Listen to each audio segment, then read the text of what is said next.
right, welcome back to CoinTalk Podcast for another deep dive. You ready for this one? We're going to try to figure out Trump and crypto. It's a weird one, right? It is, yeah. You'd think with him saying all this stuff about being a crypto enthusiast, Bitcoin would have gone through the roof. Exactly. And it's not like he didn't do anything crypto-related while he was in office. Like, there were actual moves. But the market just kind of... shrugged. Yeah, exactly. Yeah. That's the mystery we're trying to solve today.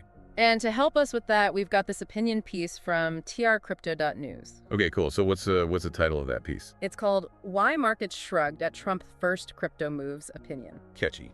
Yeah, and it's written by Anastasia Plotnikova. Plotnikova, okay. She's the CEO and co-founder of Fidium Group. Gotcha. And what's her, main take on all this? She's watching all this unfold from Europe, right? And she's got this perspective that the U.S. has been kind of hostile to crypto in the past, and that's pushed a lot of the innovation elsewhere. Interesting. Okay, so let's back up a second, though. Yeah. Remind everyone what Trump was actually saying about crypto back when he was, on the campaign trail. Oh, man, it was a lot. Remember crypto superpower? Oh, yeah. Bitcoin as the future of the economy? He was making it a core part of his whole pitch. America was going to be the place for crypto. He was really playing that up, and people bought into it, right? There was real excitement. Absolutely. I mean, Bitcoin actually broke $100,000 when he got elected. That tells you something right there. Yeah, people thought this was it. The moon mission was about to launch. Yeah. So then he actually gets into office. And what happens? What are these big crypto moves he makes? Well, one of the biggest things was this executive order he signed. Right. All about regulatory clarity for digital financial technology. Regulatory clarity. That sounds good, right? Isn't that what the industry has been asking for? Clear rules so they know how to play the game. On the surface, yeah. But the devil's in the details. And this is where things get kind of fuzzy. Okay, I'm intrigued. Give me the details. What did this EO actually do? Well, it did set up a working group to figure out crypto regulations. Okay, so like a task force or something. Yeah, basically. Get some experts together and try to hash out some clear rules, which, on its own, that's not a bad thing. Right, it's a step in the right direction at least. But then it gets weirder, right? There was something about a national cryptocurrency stockpile. Yeah. That's the part that really got people talking. The U.S. government is just going to be sitting on a giant pile of Bitcoin. What does that even mean? Right, and that's the problem. The EO was super vague. It didn't say anything about buying any new crypto. So they could have just been talking about organizing what they've already seized from criminals or something. Exactly. Or maybe just accounting for what different agencies already hold. No one really knew. And it didn't even specifically say Bitcoin, right? It could have been any crypto. Right. It was all very ambiguous, and that's why the market didn't really react the way you might expect. It's like everyone was expecting a fireworks show, and they got a couple sparklers instead. Pretty much. Even David Sachs, Trump's crypto and AI advisor, he was out there celebrating this EO, and nothing. Crickets from the market. Wow. That's got to be a blow. Imagine being so hyped about something, and then bride. Total flop. Total flop.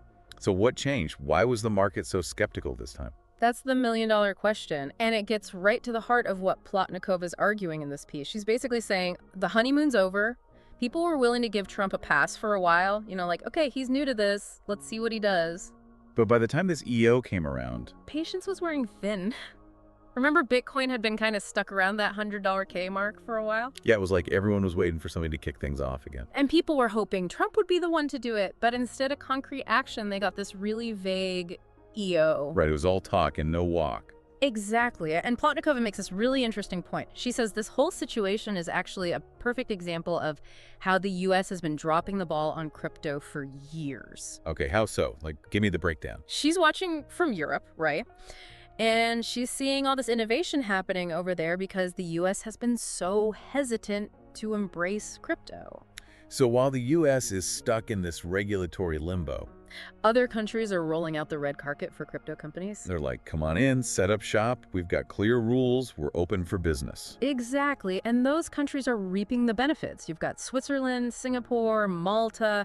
They're all becoming crypto hubs. Because they saw the opportunity and jumped on it. Yeah. While the U.S. was busy debating whether Bitcoin was even a real thing. And now it's like the U.S. is trying to play catch-up. Right. And Plotnikova is worried that it might be too late. The U.S. has already missed the boat. That's what she's afraid of. And she's hoping that Trump's presidency could be this turning point. But like we've been talking about so far, it doesn't seem like that's happening. Yeah, not really. So the big question Can the U.S. actually turn things around and become this crypto superpower that Trump was always talking about? What would that even look like? Like, what would need to happen? Well, for starters, they need to provide some clear guidance on things like taxation and securities laws. Right now, it's like the Wild West out there. Yeah. Every time you make a trade, you're like, am I going to get audited for this? It's a nightmare for businesses, too.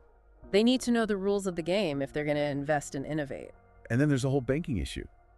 Like, try opening a bank account as a crypto company. Good luck with that. It's almost impossible.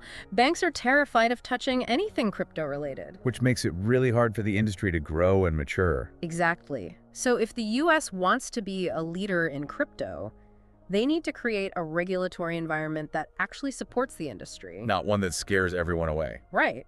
And that means clear rules, a level playing field, and a willingness to embrace innovation. That sounds like a tall order. It is, but it's not impossible. Well, I guess we'll have to wait and see what happens. Maybe Trump will surprise us all and pull a rabbit out of his hat. Maybe.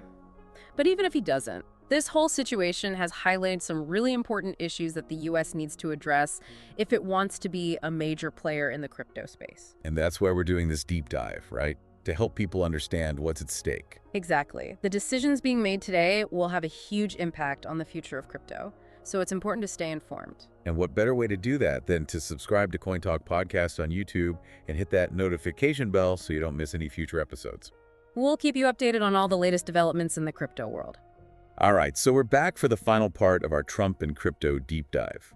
And I gotta say, this whole thing has been kind of a roller coaster. Like, we started out thinking maybe Trump would be this huge catalyst for crypto. Right, with all his talk about making America a crypto superpower. Exactly. But then we see the actual moves he made.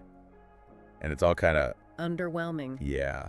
Underwhelming is a good word. A lot of hype, not a lot of substance. Exactly. So now I'm wondering, like, okay, we've talked about all this stuff, but why should our listeners actually care? That's a great question. Because this might seem like it's all happening way up in the clouds. You know, like presidents and executive orders and Davos. Yeah, like how does any of this actually affect the average person who's just trying to figure out crypto? Right. But here's the thing. All this stuff about regulation, it actually has a huge impact on the entire crypto ecosystem. Okay, I'm listening. Like, it affects everything. The price of Bitcoin, what projects get funded, what kind of investment opportunities you have access to. So it's not just about some abstract debate over rules and regulations. Nope. This stuff has real-world consequences. Okay, can you give me some examples? Like, how does this actually play out in practice? Sure. Take stablecoins, for example. Remember how Trump's executive order mentions stablecoin regulation? Yeah, vaguely. Right. But imagine if the U.S. actually implemented some clear and sensible regulations for stablecoins. What would that look like? Well, it could lead to much wider adoption. People who are hesitant to jump into Bitcoin because it's so volatile might be more comfortable using a stablecoin for everyday transactions. So stablecoins could become more like digital dollars, something you actually use to buy groceries or pay your rent. Exactly. They could become this bridge between the traditional financial system and the crypto world. Interesting.